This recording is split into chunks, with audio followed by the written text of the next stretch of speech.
हमें औलाद जैसी नेमत से नवाजा है। बबलू ने हमारी जिंदगी में आकर 4 चांद लगा दिए हैं। हाँ कालू, बबलू के आने से पहले तुम्हें तो चोरियों से ही फुर्सत नहीं मिलती थी। आए दिन कभी किसी को लूटा होता था तो कभी किसी को। जो जेल की मार खा के आते थे तुम, वो तो फौरन भूल जाते थे। नीलो, एक तो मैं तुम्हारी बातों से तंग आ गया हूँ। तुम्हें कौन समझाए कि चोरी करना एक बहुत बड़ा काम है। तुम तो बस मुझे बातें ही सुना सकती हो। मैं तो अपने बबलू को भी चोरी करना सिखाऊंगा। आखिर चोर का बेटा चोर ही बनेगा। तुम्हारे दिल में जो आता है तुम वो करो। मेरी आज तक तुमने कोई बात मानी है जो मैं तुम्हें मशवरा दूं? जिस तरह खुद जेल की हवा खाकर आते हो ना, इसी तरह ये भी तुम्हारे साथ चले जाया करेगा।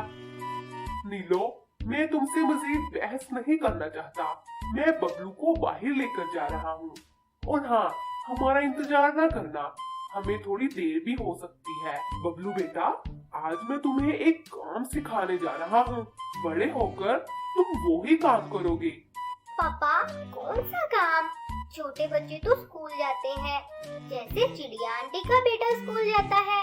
बबलू बेटा, तुम स्कूल को छोड़ो। आइंदा से मैं तुम्हारे मुंह से स्कूल का नाम न सुनूं। पता है स्कूल में टीचर्स कितना मारती हैं। एक दिन टीचर से मार पड़ी ना तो सारा पढ़ने का भूत उतर जाएगा। लेकिन पापा, चिंटू की टीचर तो उसे नहीं मारती। वो तो हंसता हुआ स्कूल से आता जाता है।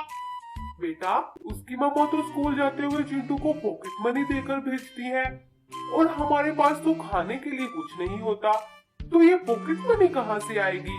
तुम्हारे पापा भी तो स्कूल नहीं जाते थे। ओके पापा, आप जैसा कहेंगे मैं वैसे ही करूँगा। ये हुई ना अच्छे बच्चों वाली बात। वो देखो बबलू, टोकन अंकल भोजन लेकर आ रहे हैं। मैं इन्हें बातों में लगाऊंगा और तुम चुपके से इनका भोजन उठाकर छुपा देना। फिर जब वो चले जाएंगे तो हम वो भोजन उठाकर ले जाएंगे। पापा, टोकन अंकल ने देख लिया तो फिर तो हमारी शामत आ जाएगी। नहीं बबलू, नहीं देखेगा। देखना, मैं इन्हें ऐसे बातों में लगाऊंगा कि भोजन को तो भूल ही जाएगा। पापा कितने बुद्धिमान है ना। टोकन अंकल कालू और बबलू को देखकर रुक जाते हैं और इनसे बातें करने लगते हैं। और भाई टोकन, काफी समय बाद तुम्हें देख रहा हूँ। और तुम ये भोजन इकट्ठा कर करके थकते नहीं हो क्या? कभी अपने दोस्त के पास भी बैठ जाया कर। कालू, हाथ पांव हिलाएंगे तो खाएंगे ना। कोई बैठे बिठाए तो घर में भोजन नहीं देके जा सकता। और तुम बबलू की सुनाओ, स्कूल तो जाता होगा। हाँ देखो, ये तुम्हारे सामने ही है। टोकन, ये भोजन रख के मेरी बात तो सुनो। अब मैं बबलू के सामने तो ऐसी बात नहीं कर सकता। हाँ कालू, क्या बात है जो बबलू के सामने नहीं हो सकती? सब खैरियत तो है ना?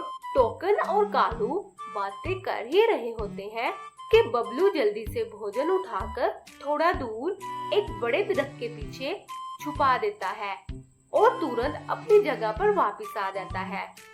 बात यह है कि मैंने सुना था कि तुम्हारी पत्नी से तुम्हारी लड़ाई हो गई है और वो निराश होकर अपने माता पिता के घर चली गई है। कालू, ये झूठी खबर तुमने किस झूठे पक्षी से सुनी है? पता तो है तुम्हें कि पक्षी खुद से बातें बना लेते हैं, बस किसी के घर में लड़ाई डलवाने का मौका चाहिए। अच्छा कालू, बातें करते करते काफी समय बीत गया। अब मैं चलता हूँ। मेरी पत्नी इंतजार कर रही होगी। इसका आज बर्थडे है तो मैं इसके लिए इसकी पसंद का भोजन लेकर जा रहा हूँ। अरे, ये मेरा भोजन कहाँ गया है? बबलू, तुमने मेरा भोजन तो नहीं देखा? मैं इधर तुम्हारे सामने तो रख कर गया था, फिर हम बात करने के लिए चले गए थे। टोकन, भोजन तो मैंने ही देखा था। ये बबलू को क्या पता कि भोजन क्या चीज होती है। लेकिन अब तुम मेरे भोले भाले बबलू को दोष दे रहे हो। नहीं कालू भैया, मैंने बस बबलू से पूछा है। अब भोजन के पास तो यही बैठा हुआ था ना। अब इतना भी बच्चा नहीं है कि इसे भोजन का भी ना पता हो, तो जाहिर है इससे ही पूछूंगा। और सिर्फ पूछने से ही बबलू पर इल्जाम लग गया। ये तो तुमने कोई अनोखी बात ही की है। मैंने कहा शायद आप मेरे बबलू को दोष दे रहे हैं। टोकन, हो सकता है कबूतर पक्षी उठा कर ले गया हो, उससे आजकल तुम्हारी लड़ाई चल रही है ना? हाँ, ये हो सकता है, लेकिन कालू भैया मेरा बिल्कुल भी इरादा नहीं था। जो कुछ आपने समझ लिया है। चलो चलता हूँ, मैं अपनी पत्नी को कोई और गिफ्ट दे दूंगा। वाह बबलू, तुमने आज साबित कर दिया कि तुम मेरे बहुत अच्छे बेटे हो। वैसे एक्टिंग तो तुम भी मस्त करते हो।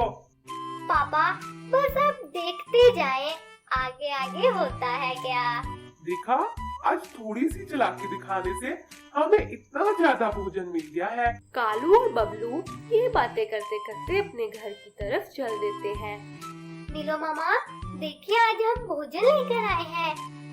हाय, ये तो देखने से ही इतना मजे का लग रहा है, तो खाने में कितना टेस्टी होगा। अगले दिन चिड़िया आंटी नीलो के घर आती हैं। नीलो, भगवान ने तुम्हें इतनी देर बाद औलाद दी है, तो तुम पत्नी पति को चाहिए कि बबलू को पढ़ाओ लिखाओ, ताकि बड़ा होकर आप दोनों का सहयोग बन सके। उल्टा कालू ही इसे अपने साथ लेकर चला जाता है। चिड़िया, अब इसके पापा को ही पढ़ाने लिखाने का शौक नहीं, तो मैं क्या कह सकती हूँ। जैसे आप लोग खुश रहे, बस बबलू की पढ़ाई को लेकर थोड़ा चिंतित थी, तो तुमसे कह दिया। अब आगे तुम दोनों की मर्जी। अच्छा, चिंटू स्कूल से आने वाला है, मैं अब चलती हूँ। समय बीतने के साथ साथ बबलू चोरी चकारियों में बहुत ज्यादा एक्सपर्ट हो गया था। वो अब पूरे जंगल का बबलू डॉन बन चुका था। सारे पक्षी बबलू डॉन से बहुत ज्यादा डरते थे। वो जैसे जिस वक्त चाहता किसी के घर से भी भोजन चुरा कर ले जाता, लेकिन किसी पक्षी की भी बबलू को रोकने की हिम्मत नहीं होती थी। बबलू डॉन अपनी जिंदगी में मस्त था। उसने अपने माता पिता का घर भी छोड़ दिया था। कालू, देख लिया तुमने? कालू, अब तुम्हें पता लग गया है ना? और अब वो क्या बन चुका है? हमें तो वो मुंह नहीं लगाता, और दूसरा पक्षियों की बातें भी अलग से सुनना पड़ती हैं। ये सब तुम्हारे कारण हुआ है। एक दिन बबलू डॉन दूसरे जंगल में भोजन चुराने के लिए जाता है, तो दूसरे जंगल की चीलें बबलू डॉन पर हमला करके इसे मार देती हैं और बबलू को उसके जंगल में फेंक देती हैं। नीलो अपने बेटे की मौत की खबर सुनकर हार्ट अटैक से वहीं मर जाती है, और कालू अपनी सारी जिंदगी इसी पछतावे में ही गुजार देता है कि काश मैंने अपने बेटे को इस बुरे काम से रोका होता और उसे पढ़ाया लिखाया होता, तो आज वो भी मेरा सहयोग बनता। तो दोस्तों, आज की इस कहानी से ये शिक्षा मिलती है कि बुरे काम का हमेशा बुरा नतीजा ही निकलता है।